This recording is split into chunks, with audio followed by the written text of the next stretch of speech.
So the first thing I remember is looking at my left leg, and I couldn't feel it. So I was like, oh my God, is this still attached?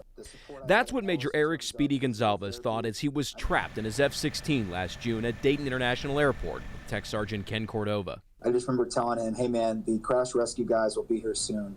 Let's just sit tight. Weather forced Speedy to abort his first landing attempt. He was close to flying to Cincinnati until they said, hey, it's clearing up here.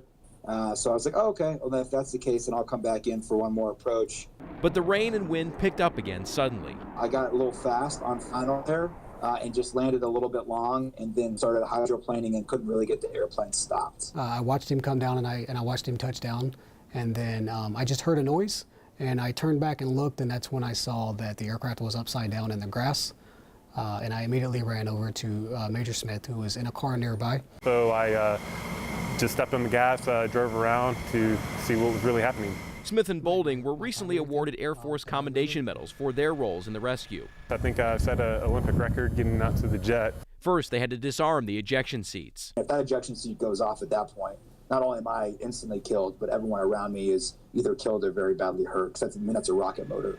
Cordova escaped with barely a scratch, but Speedy was hurt badly with serious leg injuries and broken ribs when the canopy rail punctured his side.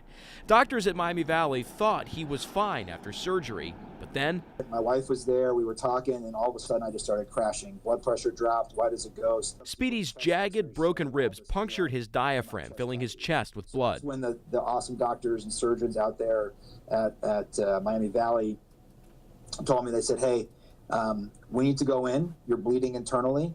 We need to go now. After that life-saving surgery, Speedy tweeted from his hospital bed, "Thanks for all the love and support. I'm doing okay." That positive attitude got him through a third surgery, months of rehab, and now back to flying. It's amazing that something that could have been a lot worse ended up being a story that we'll tell someday. This is a comeback story the Thunderbirds are happy to tell us. I wanted to be strong for the team, and I wanted to do right by the guys that risked their lives to pull me and Ken out. So I had a pretty strong motivation to get healthy again. With the U.S. Air Force Thunderbirds at Nellis Air Force Base, I'm John Bedell, News Center 7.